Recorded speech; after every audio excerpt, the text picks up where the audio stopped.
¿Es el fin del cristianismo? ¿Es el fin de la iglesia?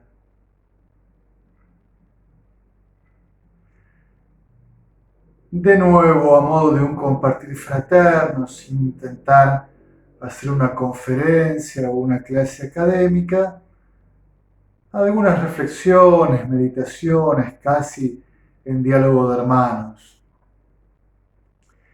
¿Es verdad que en nuestros días se acaba el cristianismo y se acaba la iglesia?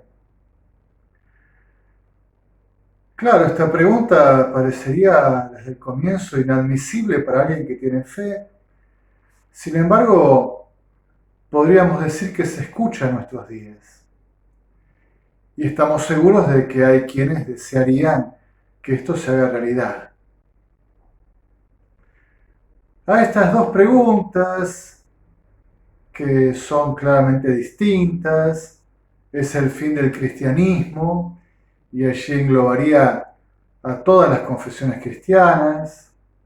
Es el fin de la iglesia, aquí me restringiría, salvando detalles técnicos para no entrar en disputas académicas, a la iglesia católica. ¿Qué dos objeciones podríamos poner a estas preguntas? ¿No? ¿Es el fin del cristianismo como movimiento religioso? ¿Es el fin de la iglesia católica? Las primeras objeciones serían muy fáciles. La iglesia es de Dios, Jesucristo es Dios, Jesucristo la fundó, Él aseguró que estaría con nosotros hasta el final de los tiempos. Está en el centro de la fe de la iglesia, que la iglesia permanece hasta la parucía, hasta la segunda venida gloriosa de Jesucristo, cuando todo sea recapitulado en Él, toda la creación y aquellos que han sido salvados, predestinados a la salvación, los elegidos y santos, ingresan todos a la gloria de Dios y se consume el reino de los cielos. En este sentido, la primera objeción nos diría que la fe nos impide pensar en un fin del cristianismo o en un fin de la iglesia. Y la garantía es Dios, Dios mismo, que lo quiso y lo lleva adelante, que es su obra. Por otro lado, una segunda objeción parecería ser más de carácter práctico, como si esto se tratase de una mirada exageradamente apocalíptica, muy pesimista, muy negativa de la realidad de la fe en el mundo y de la iglesia en el mundo. Que por ahí algunos objetarían que no, que es un tiempo de transformación, de adaptación, de acomodación, de transmutación, vaya a saber qué vocablo podríamos usar, que es posible que el cristianismo de mañana no sea igual que el de ayer, que el de hoy. Después habría que ver, perdiendo qué cosas, ganando qué cosas, traicionándose, siendo fiel de un modo creativo. Bueno, una larga discusión allí, ¿no? Sobre cómo la fe cristiana va dialogando con el mundo y con la cultura. Hasta qué punto debe dialogar y hasta qué punto debe permanecer como distante, contracultural, profético. Pero salvando las objeciones, yo, perdón que bajo la vista de tanto en tanto, me hice un punteo porque son varias las ideas. En primer lugar, pensaba que hay que admitir y describir una cruda realidad. Vamos a usar tres conceptos que ya he venido insistiendo, ¿no? La descristianización. No hace falta explicarla, es evidente. Diría hoy, en un lenguaje que está de moda, que hay una verdadera cancelación cultural de Jesucristo. No solo un intento, una proclamación, sino efectivamente una cancelación de Jesucristo, de su persona, de su nombre, de los signos que lo evocan. Jesucristo, voy a usar una palabra un poco fuerte, ¿no?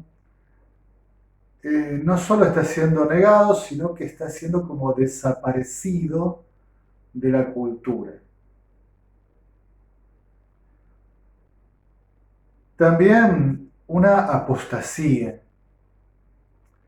Ya sabemos que es difícil usarlo de un modo formal, que hacemos una analogía espiritual, pero realmente hay una renuncia, un abandono de la fe de aquellos que han sido bautizados. Allí podríamos discutir si han llegado a vivir la fe de su bautismo o nunca la han desarrollado, pero hay también un gran fenómeno de apostasía de quienes, habiendo desarrollado, conocido, gustado la fe bautismal, la han practicado en nuestras comunidades, van abandonando la fe. Insisto, de una forma, diría, masiva. Es un abandono por goteo, no es una masividad escandalosa, pero claro, es un goteo a gran escala. Año tras año, década tras década, las estadísticas lo que muestran es que el número de cristianos católicos, por ejemplo, se mantiene en el mundo porque hay un incremento de la población y también de los bautismos según ese porcentaje que más o menos acompaña en general. Pero no percibimos que haya un crecimiento de los practicantes de la fe, por así llamarlos. Todo lo contrario, que todos los años somos menos, los percibimos en nuestras comunidades, los percibimos en nuestras diócesis, se percibe en la Iglesia Universal. Finalmente, el famoso proceso de la secularización. Diría yo que hoy ya directamente hay una fascinación mundana, ¿no? La vida del mundo, el mundo como se plantea, el mundo con la revolución tecnológica, el mundo de los impulsos, de las imágenes, el mundo de la virtualidad, el mundo de lo efímero, el mundo de la moda y de lo que se consume, de lo que pasa rápido. El mundo atrae, fascina. Las generaciones jóvenes cada vez sienten menos atracción por la fe cristiana y están como, entre comillas, más atrapados en esta fascinación, en este embelesamiento por la vida que el mundo les propone. Una fascinación crecidamente acrítica, diría que poco reflexiva, con escasa evaluación de las consecuencias, discernimiento. Bien, en este sentido, la realidad parece presentarse con cierta crueldad frente a nuestros ojos.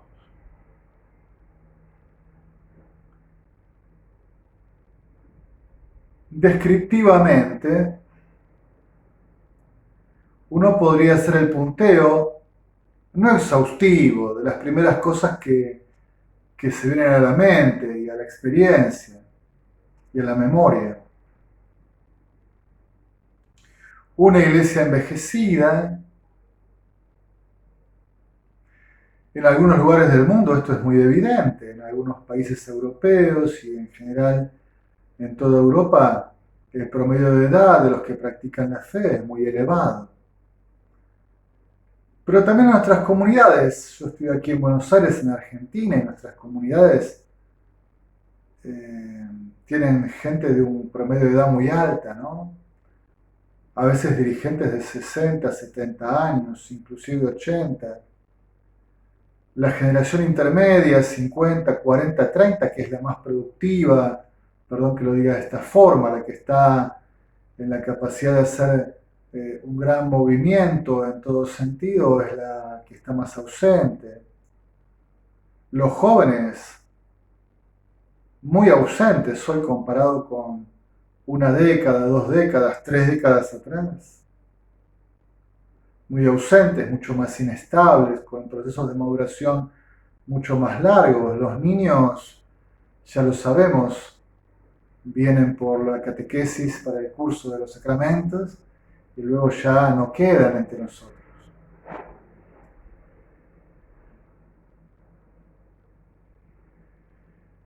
Una gran crisis vocacional, que no se ha interrumpido, ¿no? Se solía decir que con el Concilio Vaticano II se esperaba la primavera de la Iglesia y ha llegado el otoño y todo se está deshojando. Bueno, este amustiamiento ha sido progresivo y creciente.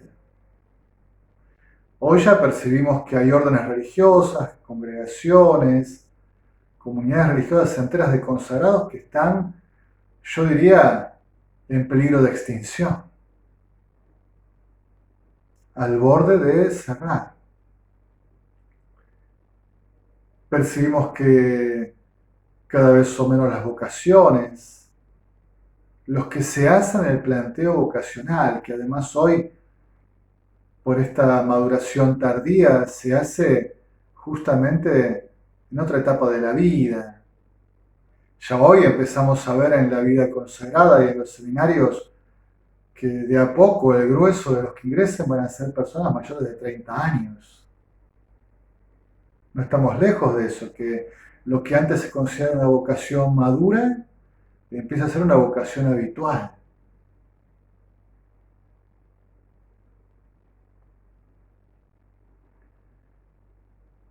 La pérdida de concurrencia al culto. Lo digo así en un sentido amplio para integrar también a confesiones cristianas no católicas. El culto, la celebración, el culto a Dios, el culto público, el culto litúrgico, ha caído en un gran descrédito y en una gran falta de participación. Los católicos lo sabemos, cada vez hay menos gente en las misas. Es verdad, la pandemia terminó de marcar un antes y un después, aceleró un proceso que venía siendo un lento goteo y ahora ha sido un goteo acelerado. Y hasta cuesta recuperar. En la Iglesia Católica no se han recuperado hasta el día de hoy el número de participantes en las celebraciones cultuales previo a la pandemia. No sabemos si se va a recuperar. Empezamos a creer que por un tiempo no será lo mismo que antes.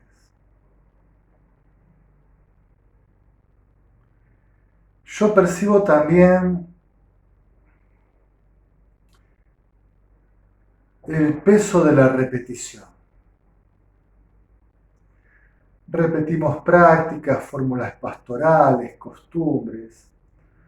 Muchas veces no sabemos ni por qué lo hacemos. No podemos dar fundamentos, siempre se hizo así. Así lo hacía el padre tal, el padre cual. No entendemos por qué lo hacemos, tampoco nos preguntamos qué efectos producen lo que repetimos. Si es un efecto bondadoso, una costumbre sana que nos hace crecer, si es una costumbre vacía, si nos está haciendo mal, nos está quitando el sabor por la novedad, nos está haciendo entrar en una monotonía aburrida, sombría, triste, pesada. Simplemente repetimos. Repetimos por repetir nomás. Esto está causando un gran desgaste y una falta de creatividad. Un incesante sentimiento de no vitalidad, de falta de vida, de vitalidad.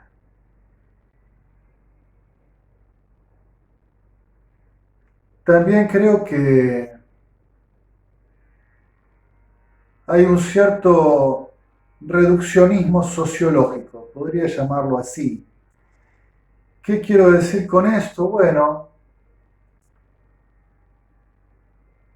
una exageración unilateral de la pastoral social.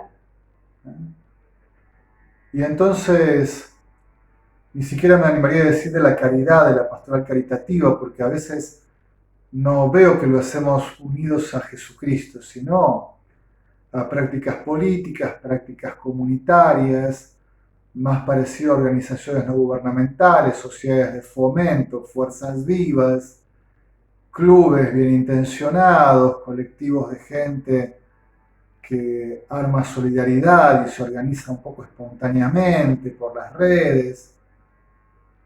En fin, un reduccionismo a lo sociológico, como si nuestra fe tuviese valor solamente si atiende los problemas de la pobreza, de la justicia, de las causas de dignidad, como si no hubiese más que eso, ¿no? Y también yo diría una pastoral de la opinión pública, ¿no? Una pastoral demasiado atada a lo que opina la gente, a lo que pide el sentir popular, a lo que es masivo, a lo que produce buenas repercusiones, a lo que realmente es aclamado. Una pastoral reducida a la opinión pública, ¿no? Es una especie de pastoral en la cual ahora prima un criterio de negocios. El cliente siempre tiene la razón.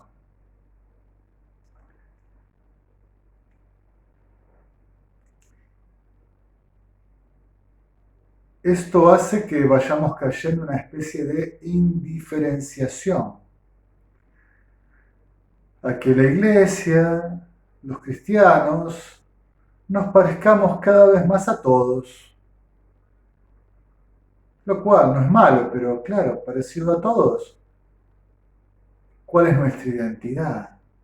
Se produce una cierta desidentificación y una pérdida de atracción, porque si somos igual a casi todo lo que hay, y encima si entre todo lo que hay quienes lo hacen mejor que nosotros, estos aspectos reductivos, sociológicos, de opinión pública, los que parece que nos hemos enfocado casi unilateralmente, bueno, elegirán a otros que tienen mejor marketing, más productividad, más eficiencia, más popularidad. Parecidos a todos, estamos como perdidos, ¿no? Y no expresamos lo mejor de nuestra identidad, de nuestra fe.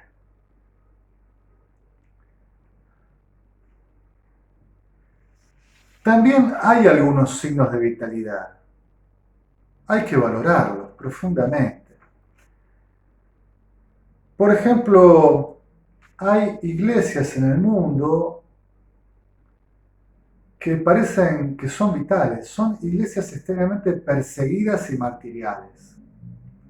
África, Asia, algunos otros lugares en el mundo.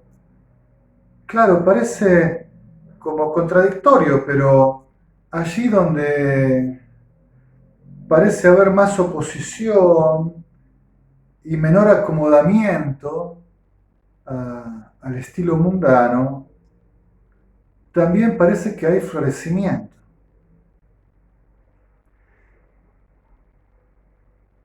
Percibimos a veces como lo clásico, inclusive hasta lo clásico litúrgico, el famoso tema de la misa previa al nuevo orden, después del Concilio Vaticano II, la de San Pío V y el misal de 1962-63. Si esa misa tiene atracción y atracción entre los jóvenes, si congregaciones religiosas que practican prácticas ascéticas, por ejemplo, que parecían desterradas, ¿no? Usar silicio, mortificaciones, ayunos extremos, son atractivas. ¿Qué está pasando? ¿No? Hay como cierta atracción por lo clásico que no es percibido como lo antiguo, sino lo clásico en el sentido de lo seguro, lo que ya está probado. Por eso, extrañamente, y yo creo que enfadando a muchas modas ideológicas dentro del cristianismo y dentro de la Iglesia Católica, enfadando profundamente a muchos teólogos y elites de poder de la Iglesia, aparecen estos signos, ¿no? Que hay que poner entre signos de pregunta al menos, ¿no? ¿Por qué lo que es clásico, que nos parece antiguo, pero que es lo de siempre, lo que aparece seguro, probado y aparece desafiante, lo que hemos abandonado en práctica ascética, en práctica mística, tiene atracción?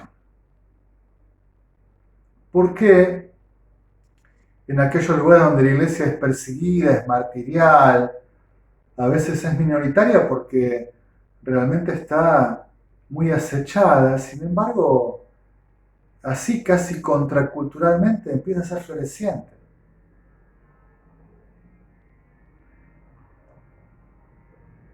Habría que descartar la terminología conservadores progresistas, porque me parece que eso no nos está ayudando, ¿no? Porque a veces pensamos, ¿por qué estamos volviendo a una situación conservadora? ¿O por qué tienen atracción las prácticas de los conservadores? No se trata de un tema de novedad, de progresismo, de conservación. No creo que esa sea la dicotomía que está presente hoy. Creo que la pregunta que está pendiente es ¿cuánta es la acomodación al mundo? ¿Cuándo es verdadera? ¿La acomodación al mundo tiene algún límite? ¿Cuál es el punto de fidelidad que es innegociable?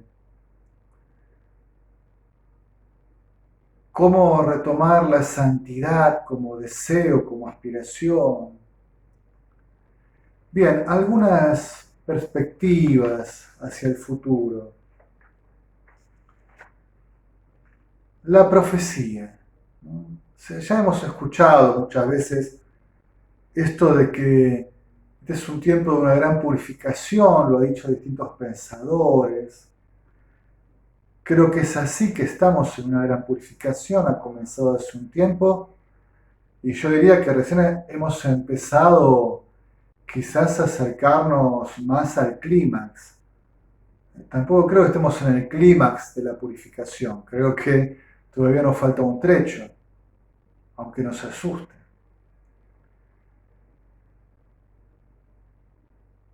Esa profecía sobre una iglesia minoritaria, pero más fiel,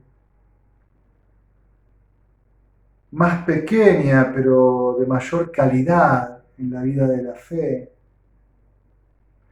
Esa profecía que circula a partir de varios autores, de distintas frases,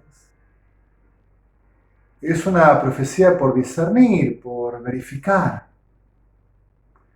pero que parece como una buena clave de lectura, de interpretación en nuestro tiempo. Pondría una nota de atención, una advertencia, la famosa dicotomía entre el todo masivo y los puros separados. La iglesia lo ha vivido mucho tiempo, ¿no? A veces la tentación de un cierto heroísmo, de unos puros, de unos limpios, de unos separados, de mayor calidad por encima del resto, pero bueno, faltando la caridad o cerrando la iglesia a la universalidad de la salvación. También en otro extremo, una universalidad de la salvación pensada a costa de la fidelidad, pensada a costa de la santidad, pensada masivamente, pero a través de una baja de calidad de la vida cristiana. Evidentemente estas dos alternativas son falsas, son erróneas. Hablando de las perspectivas, al menos al corazón y a la inteligencia, se me vienen estas pequeñas ideas para señalar. Una nueva radicalidad evangélica. Nos hace falta recuperar eso, la radicalidad, ¿no? Claro, no todo es blanco y negro, pero no en todo hay matices. Hay aspectos donde es blanco o negro, por sí o por no, y medias tintas no caben. Y hay aspectos de la vida cristiana que reconocen una variedad de tonalidades y un proceso progresivo, continuo.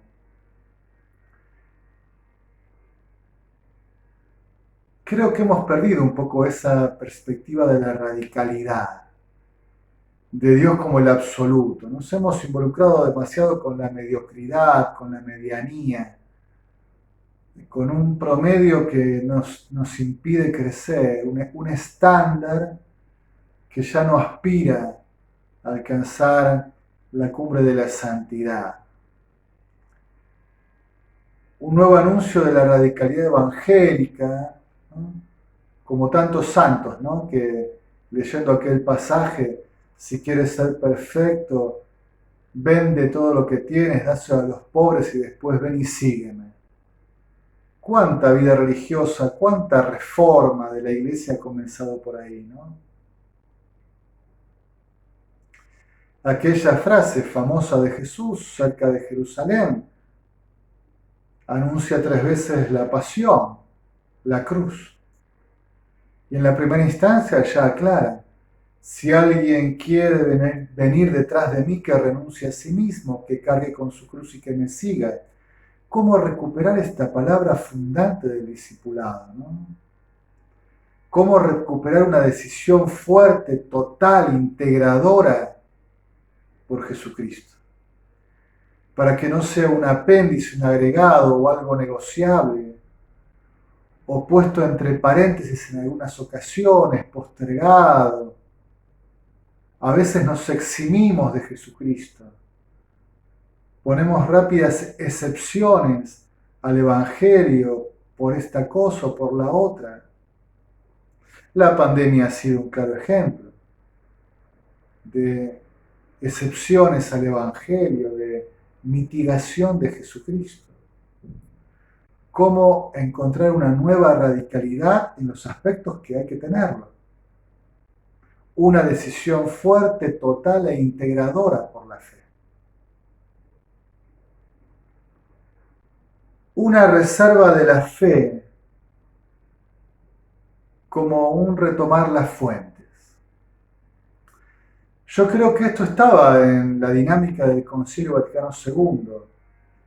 Ahora me voy a salir de la polémica sobre cómo interpretarlo, pero aquellos famosos movimientos previos, litúrgico, patrístico, bíblico, eran un volver a las fuentes, a retomar las fuentes, las raíces en toda su novedad.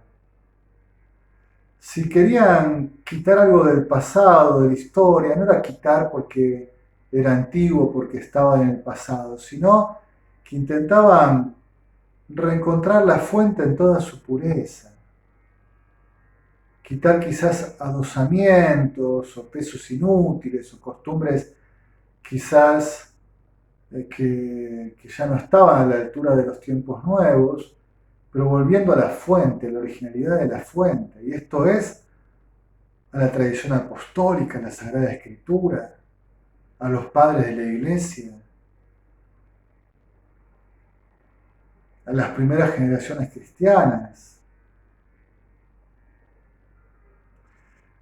¿Cómo volver a reencontrarnos con las fuentes cristianas, ¿no? Me parece que después del concilio hemos como perdido el camino. Y más que reencontrar las fuentes, hemos utilizado las fuentes para intentar convalidar ideas modernas, por así decirlo rápidamente. No reencontrar la fuente, nuestras fuentes, nuestras raíces de identidad.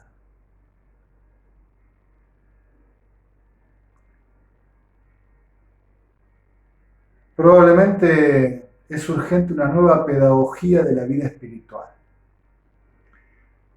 Hace mucho hemos dejado de enseñar y de incentivar la vida en el Espíritu.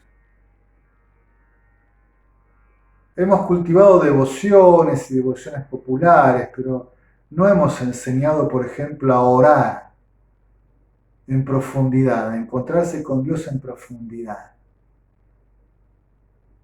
a entrar en el misterio de Dios y a gozar del misterio de Dios,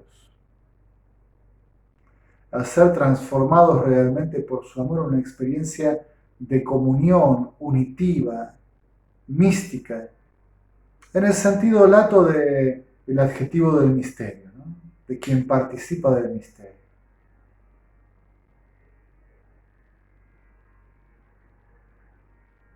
Cuánto hace que nos enseñamos a celebrar el culto con espíritu y vida.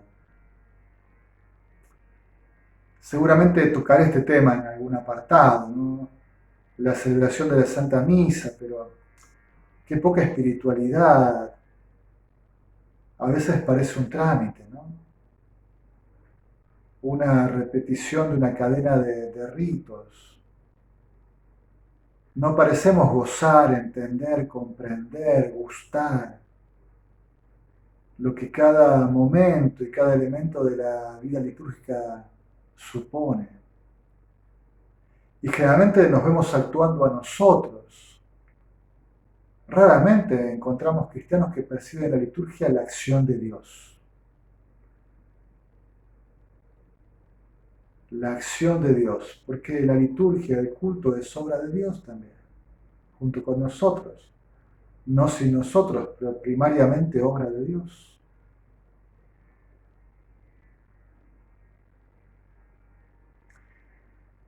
Necesitamos reencontrarnos con una formación clásica, sólida, seria, metódica, acerca de la ascesis y de la mística.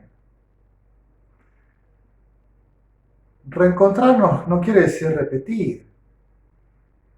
Quiero decir, reencontrarnos con lo que ya es seguro, está probado y ha dado frutos de santidad en la vida de la Iglesia y adaptarla a nuestro tiempo de un modo fiel y creativo, pero no desperdiciar, no desaprovechar el tesoro inmenso de la ascesis y de la mística cristiana, acumulada a lo largo casi de 2 milenios. A veces, en términos de espiritualidad, parece que quisiéramos empezar todo de nuevo, desde lugares que no son nuestros, ¿no? Desde otras religiones, desde otras prácticas, ¿no? De una fe distinta a la cristiana, y desde allí quisiéramos renovar lo nuestro. Me parece que tenemos que reencontrarnos con ese gran tesoro de la ascesis y de la mística cristiana, por volver a tener vitalidad, fuerza del Espíritu en nosotros.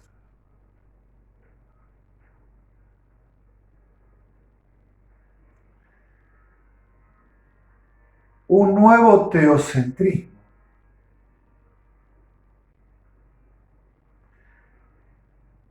Una recuperación de la primacía del culto. Cuando yo era joven, un fraile franciscano, ya octogenario, estaba muy quejoso porque, bueno, la iglesia después del Concilio Vaticano II le había cambiado demasiado, todavía no le había logrado adaptarse. Y él solía decir que habíamos invertido el orden de los sacramentos, el orden de los mandamientos, que habíamos puesto el segundo mandamiento por encima del primero. Yo hoy creo que realmente en la iglesia ha habido un giro al estilo modernista, ¿no? A poner en el centro al hombre y no a Dios. A veces muy justificado, ¿no? Que Dios ha venido a buscar al hombre, que Dios se ha hecho hombre para salvarnos, Pero, en definitiva, es un giro en el cual no volvemos a Dios, sino que todo queda trunco en el hombre. Lo humano se ha hecho centro y no Dios. Hay que recuperar un sano teocentrismo, ¿no? Dios es el centro, Dios es el absoluto, y entonces la primacía del culto. Lo tenemos expresado en nuestra fe, en el magisterio de la Iglesia, pero no lo creemos, no lo vivimos. Decimos por ahí, en algún documento del Concilio Vaticano II, en varios de ellos, que la obra mayor y más eficaz de la Iglesia es la celebración del culto, específicamente de la Santa Misa, memorial de la Pascua, anticipo de la gloria eterna, lo más parecido al cielo que tenemos en la tierra. ¿Quién lo cree? ¿Quién lo vive? Si el culto tuviese primacía, es porque Dios está en el centro. Ahora, cuando lo que tiene primacía es una pastoral sociológica y de la opinión pública, lo humano, y en el sentido no de lo más digno, sino en el sentido de lo más masivo, es lo que está siendo puesto en el centro.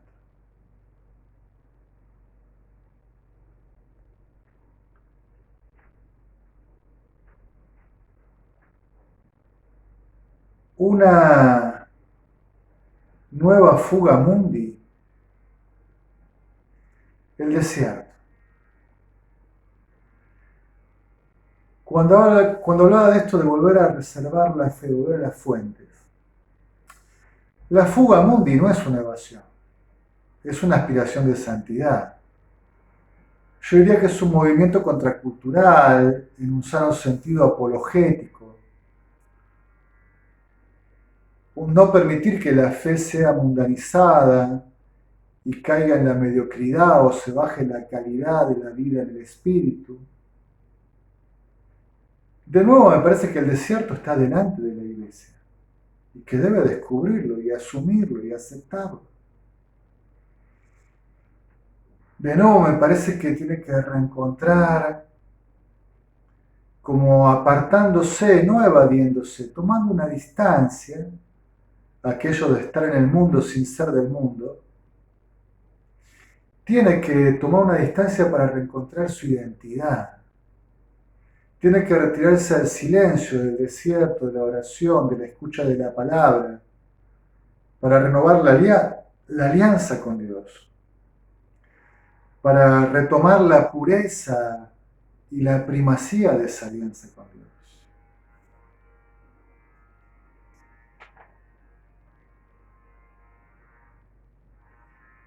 Finalmente, hablando de esto de la fuga mundi, yo diría también que hacer una fuga gloria, una fuga hacia la gloria, la recuperación de la escatología, del horizonte definitivo, de la vida eterna, recuperar la idea tan bella del medioevo del homo viator, del hombre que camina, del hombre peregrino, del hombre en tránsito, que busca y desea alcanzar el reino de Dios, la casa del Padre, la eternidad, el banquete definitivo y gozoso del amor, la Jerusalén celeste, la patria eterna, la Jerusalén que es nuestra madre.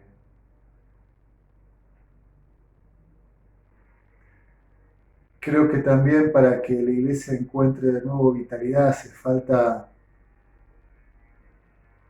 no tener los ojos totalmente enfocados en el tiempo. También hay que poner la mirada en la eternidad.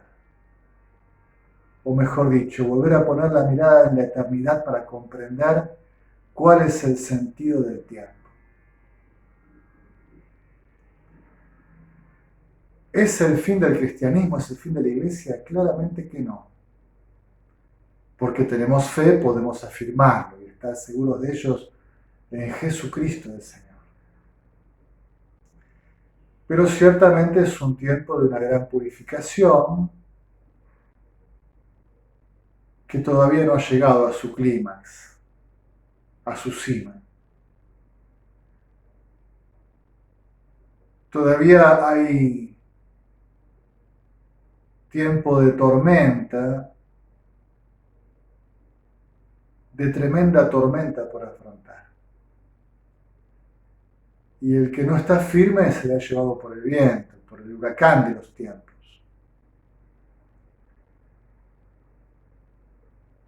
Por eso, hermano, hermana, no solo no es posible, porque la fe nos dice que Dios es fiel y que Él es el seguro. Él ha prometido a la iglesia que permanecerá hasta su segunda venida gloriosa. Pero más allá de eso, si vos querés realmente que la iglesia no termine, si querés que la iglesia vuelva a ser vital, la tarea urgente, fundamental, hoy es reafirmarte en Jesucristo. Reafirmarte en el misterio de la Santísima Trinidad. Reencontrar las fuentes de la identidad cristiana en Dios. Volver a poner a Dios en el centro y darle toda la primacía. Volver a tener aspiraciones de santidad. Y para ello hace falta una fe capaz de decisiones radicales. Una fe que lo ponga a Dios como el único absoluto, innegociable. El Evangelio se vive siempre, sin excepciones, sin dilataciones, sin postergaciones, sin excusas. La vitalidad de la iglesia está en tus manos y en la mía, en la de cada uno de los cristianos. La vitalidad de la iglesia tiene que ver con nuestra decisión por vivir la fe como enamorados. Vivir la fe con ardor, con pasión. Vivir la fe de tal forma que nos juguemos la vida en ella. Como si en la fe se nos jugara la vida y la salvación. Porque así es. En la fe se juega la vida y la salvación tuya, mía y la de todos los hombres. En alabanza y gloria de la Santísima Trinidad.